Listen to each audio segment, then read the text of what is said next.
going over tonight's very, very big NHL slate.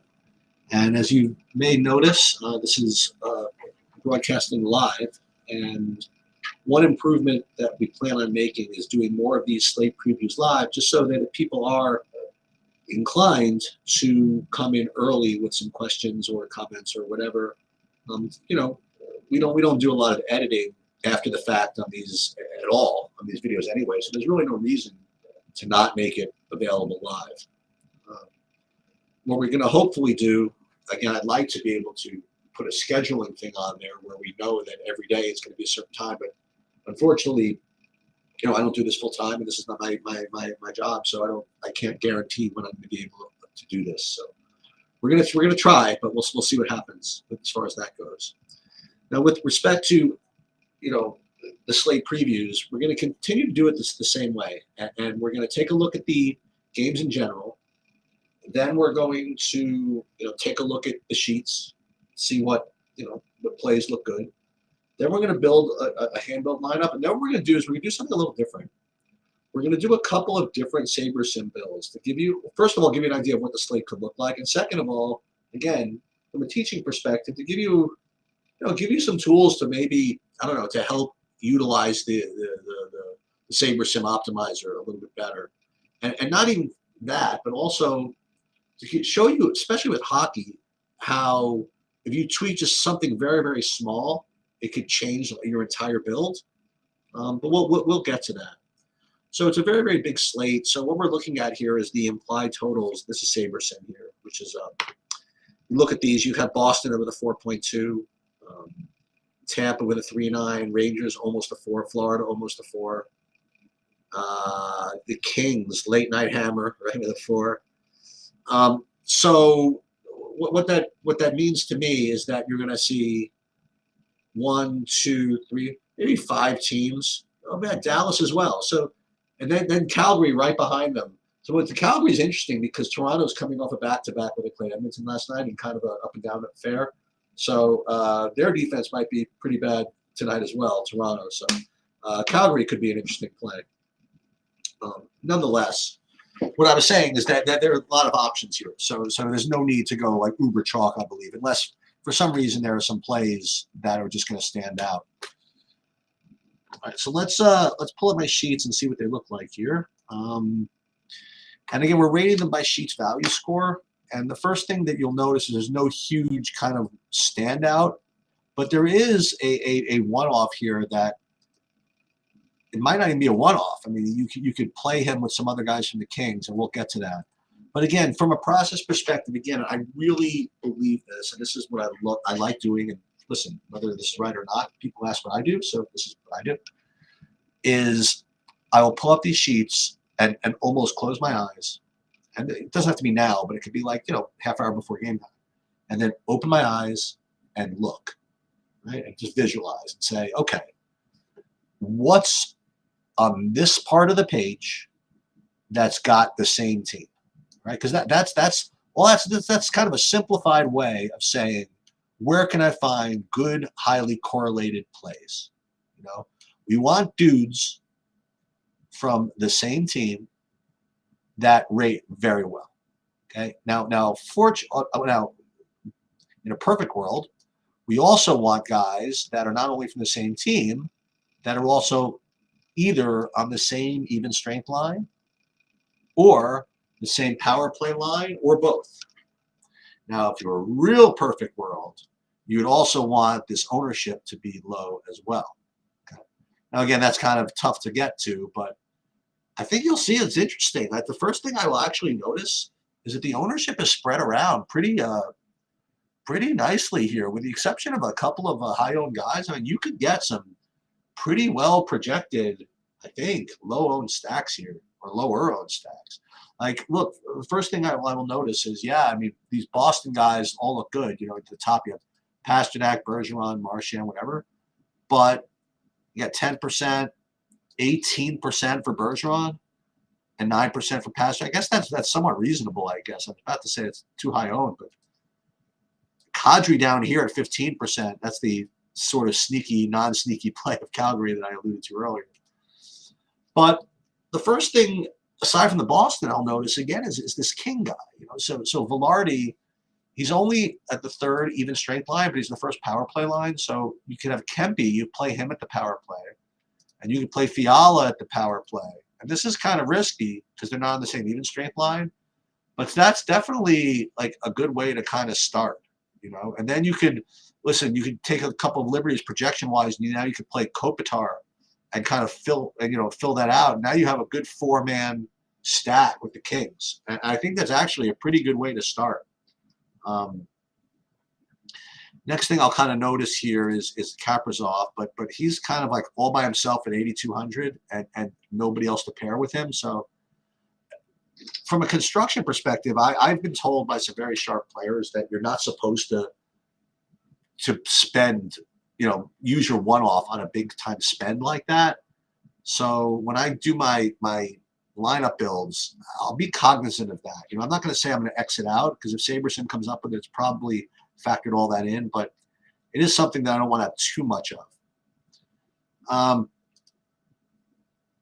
So what else is showing up here? The Florida that I mentioned earlier, they're not showing up at all. The Rangers, we didn't even mention them, but they have Tarasenko, which is kind of a one-off here. So let's look at the Calgary. So Huberdeau, as I mentioned, he looks like he's only 3% in that Toronto game. So he's not on the first even strength line, but he's on the first power play line. So again, if we go down to here, Kadri as well, he's 2-1. And Lindholm is 1-1.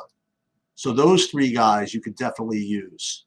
So when we build hand builds, this is really what I'm looking at, is just like these sheets, pairing them together, put them with a good goalie, and just kind of roll.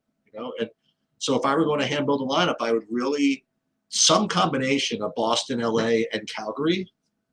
And I think those build pretty naturally and fairly easily. So let's do that, as a matter of fact. Let's pull up the top shelf. And this is not going to be the actual lineup, but just to show you how we use these sheets to kind of let it roll here. Let's start with the Kings. And what did we say? You want to build a 4-man? We'll do Kopitar, Fiala, who's it, Kempe, and Velarde, right? He was the other guy. So if you play 4 of those, and then you play those Calgarys, you could probably do all this. So Kadri, Huberdeau at only 3,800.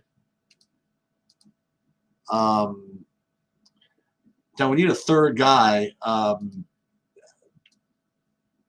it's got to be a defenseman. So let's just take a look and see who from LA or from Calgary, for example, is decent. You have to go down quite a bit to find good defensemen today. Ekblad. Okay, so Uyghur works. Who else? Let's go by team. So let's just start with LA. So you'd have to play Drew Doughty. He's the only guy I have projecting right now. We'll have other guys, but he's right now. Who would I have to play? And he's on the 1-1. That's probably where I'm supposed to go. So it's either going to be him, or if we go to Calgary, it would be probably either Rasmus Anderson or Uyghur. So just for example, let's put in Rasmus Anderson. And then this becomes pretty easy, right? You play your favorite goalie, which is, for my money, with this much left, I could just play the top projected goalie if you want to know the truth. So let's just take a look at who that is. And then I remember there's a pretty good one-off there that I mentioned earlier. But let's pull this up.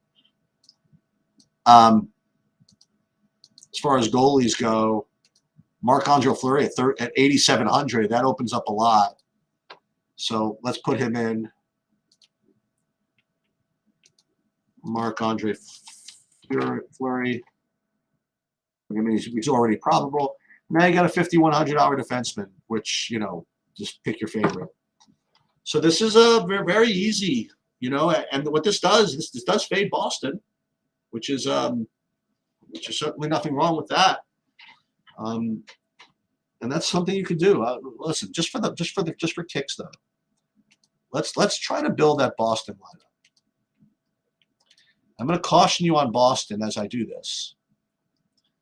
that, and I've been talking about this pretty much the whole, the last like 3 months, is, I mean, they're completely locked in, right? They're probably going to get the 1 seed, whatever it is. I don't see any reason why they should play all their guys like a zillion minutes. So, when these guys are chalky, it's probably a good idea to fade them. Pasternak, Bergeron, Marchand. Right, let's put these up here. Bergeron, Pasternak, Marchand. So if you wanted to do this, I mean, could you do it? I mean, probably, right? Is there anybody else from Boston I want to play? Forget that. Let's go straight to the Kings. I bet you can do this. It's not going to be easy, but well, I'll tell you who you could definitely do. You could definitely do some Calgary because you get to play Huberdeau at 3,800. That's for openers. And then you could play. You can almost get away with this. You can almost play like just the regular guys with Boston. It's not exactly perfect. I mean, you can play Uyghur, and now at 35.50 a man, you could make this work. Okay, it's not as smooth as the Kings one, but that's because Boston's great. That's why they're more expensive. So I think that you can get away with this by focusing on the Boston, the Calgary, and the Kings, and make it kind of work that way. So now we're going to have some fun. We're going to go into SaberSim, and we're going to build 2 different builds. First thing we're going to do is we are going to build with my projections, and then we're going to build with just SaberSims, just to give you an idea of how things can be different. So we're going to put in my projections here. Okay. We're going to exclude all other players, and we're going to build lineups. Want to build 150? We'll build 150 just for funsies. And let's just see what we would get by using ours. I imagine we would get a bunch of Kings. That's going to be my prediction, is that you get almost all of that 4,100 guy, and then it just makes things work too well. But let's just take a look. And then we're going to do one other thing. Yeah, so all this stuff. Ooh, look at this. What is all this? Moritz Seider. Detroit. Look at all this Detroit. Hello. What is this? This is not what I was expecting. I mean, all the Detroit. It does get a whole bunch of Calgary, but this is fun. I love playing Detroit. I might actually do this. Wowzer. Okay, interesting. Just before I forget, let me save this build. I mean, it sucks because it's going to be totally different by the end of the day, but we're going to save it anyway. Now the next thing I want to do 2 different types of builds. So this is hopefully this is going to be interesting. Hopefully maybe not. The next thing I want to do is I want to reset all, and then what we're going to do is we are going to upload my projections again, but we're going to make one change. What we're going to do is we are going to unclick exclude unlisted players, and what that does is this. SaberSim itself projects like a bunch of guys that are like 6 points or lower, because there are a lot of variations where those things come up. I don't usually project those. So that's why the guys I get are like a little more kind of standard. But if I include the unlisted players, for example, I just want to see the difference.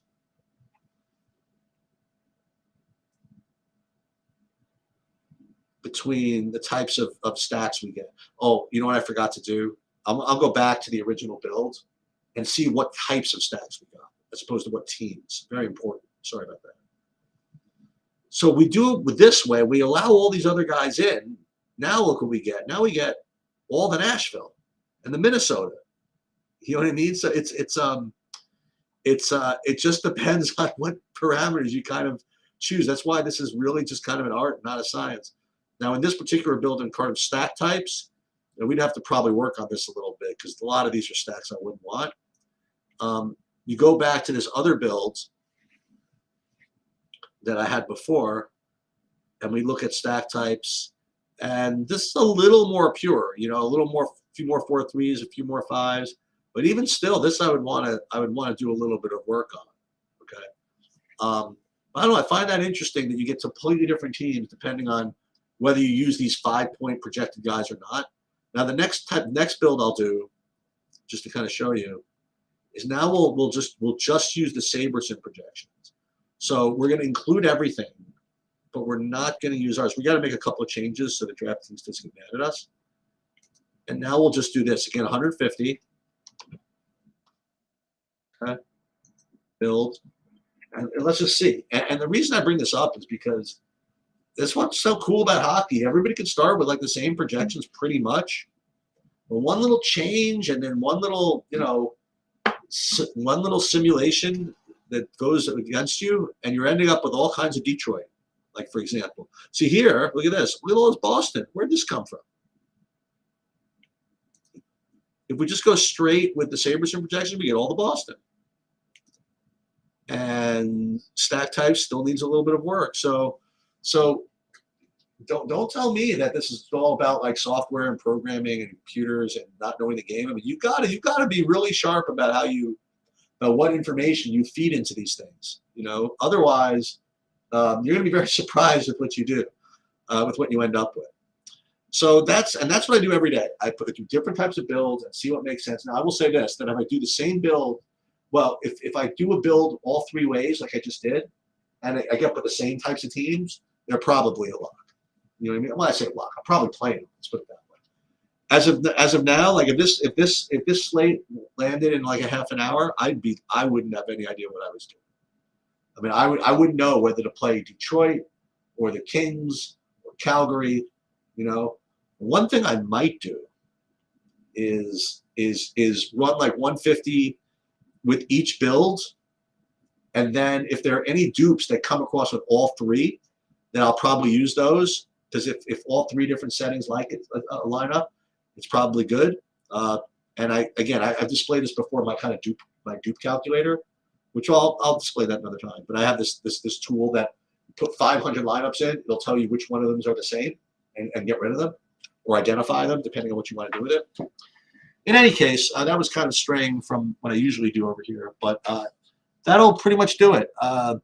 6 o'clock, we're going to be live talking about this slate, big 10-game slate, and we'll do some more builds like that because that should be fun. All right, good luck, everybody.